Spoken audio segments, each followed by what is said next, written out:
Welcome to Dark Side of Love.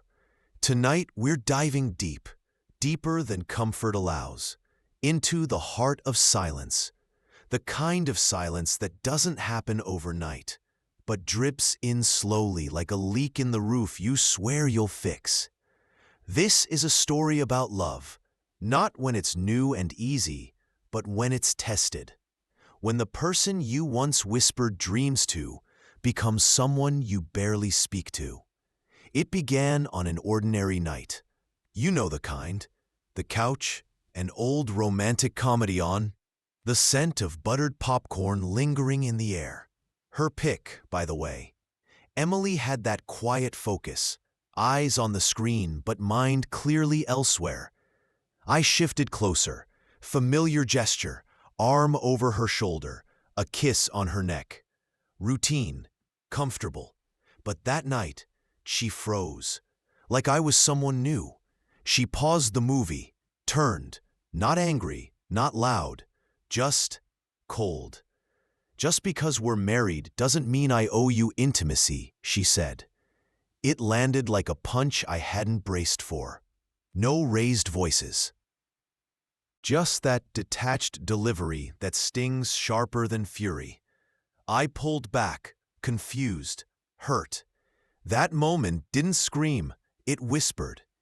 And the silence after was a chasm. The screen stayed paused, a couple laughing in mid-frame. Ironic, really. We sat on opposite ends of that couch like strangers in a waiting room. I watched her body language, arms crossed, gaze distant, like she'd prepared for this. And maybe she had. Looking back, the signs were there. The meals I cooked without a thank you. The folded laundry that went unnoticed. Her hand always full. Phone, keys, mug, but never reaching for mine. I'd been showing up, holding on, and she'd been slowly letting go. We live in Houston. Modest house, nothing fancy, cedar porch, cracked driveway. I work logistics, warehouse on the south side, blue-collar kind of job, sweat on the collar, stain on the shirt, rinse, repeat. I used to race home, not for rest, but for her, to hear her voice, share space, be near. But after that night, something shifted. Subtle, but permanent, like glass cracking under pressure. I didn't lash out, didn't beg, just adapted. Left earlier for work, stayed later. Told the guys I was picking up overtime. Truth? I couldn't stand the weight of coming home to her silence. 6:30 p.m. became the hour everything dimmed. We had rituals once. Morning coffee dances, playlist wars on Saturday cleaning sprees. But even those faded. Static. I stopped folding her towels with mine. Cooked single portions. Asked less. Said less. Grew into my corner. At first, she didn't notice. Or maybe she did and chose not to respond. She offered brunch plans. I shrugged. She suggested a beach trip. I said book it, if you want. Not with bitterness, just detachment. A subtle withdrawal. I wasn't angry. I was grieving, quietly, like watching a candle flicker until all that's left is the smell of smoke. I bought my own laundry basket, kept it in the garage. Symbolic? Maybe. But it felt right. If she wanted distance, I'd honor it. Then came the steak for one. I lit a single burner, poured a single glass.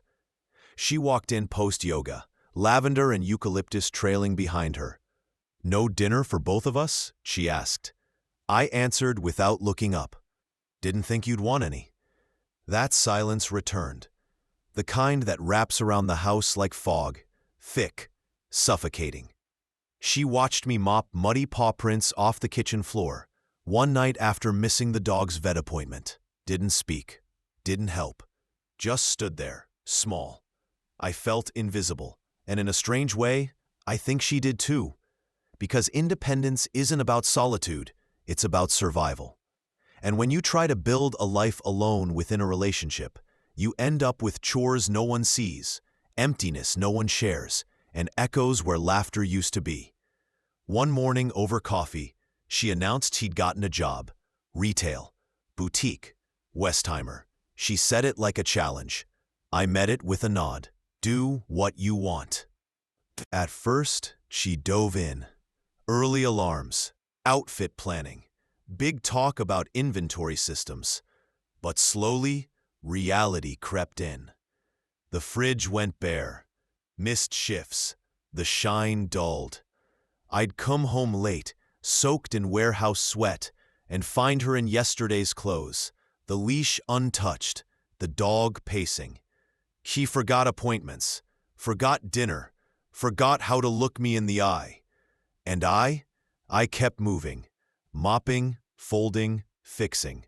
Not for her, not even for us. For me, to hold on to something steady. Then one night, as I scrubbed the kitchen floor, she stood in the doorway, arms crossed, voice small. Do you even care anymore? I didn't turn, didn't sigh, just spoke to the window, to my reflection, worn out, eyes hollow. You told me my needs didn't matter. She collapsed, not dramatically, gently, like grief had finally caught up. She cried, not for me to see, but because she couldn't hold it in anymore. I sat beside her, didn't touch, didn't speak, let the silence carry the weight. I didn't mean for it to be like this, she whispered. I know, I said, but here we are. Our house was spotless that night. No clutter, no dishes, but it felt abandoned, like love had checked out, leaving only routines behind. 3 days passed, quiet ones. We shared space like polite coworkers, exchanged hellos like neighbors. Then, one evening, I sat on the porch, beer in hand, watching dusk paint the sky purple. She joined me, barefoot, tentative. I thought you'd never stop trying, she said. I stared at the street. I didn't stop. I just stopped doing it alone. Long pause. Then the words I didn't expect. I didn't mean to belittle your feelings.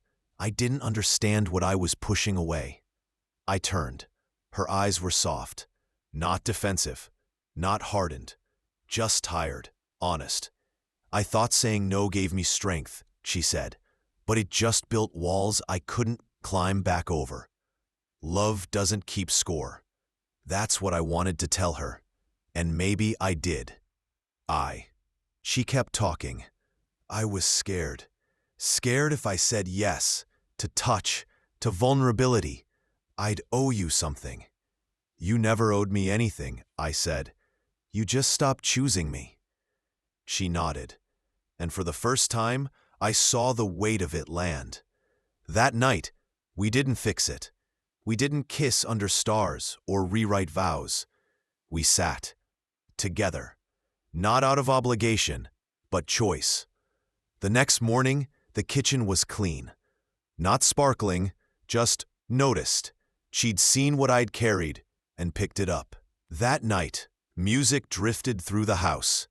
Home-cooked meal, 2 plates, her apron tied crooked. Steak a little overdone, but made with care. I didn't realize how much you held up, she said mid-meal, until I tried carrying it alone. I reached for her hand. She met me halfway, fingers trembling. We talked for hours about how connection isn't owed, it's chosen. About how intimacy isn't currency, it's trust. And when she laughed, really laughed, at the memory of our wedding mishaps, I knew something real had returned. Later, I reached for her on the couch. Gently, she leaned in, her head on my shoulder, her hand gripping my arm like it had never left. We didn't make grand declarations. We made space, for closeness, for rebuilding. We booked a short trip to the Florida Keys. No plan, just presence.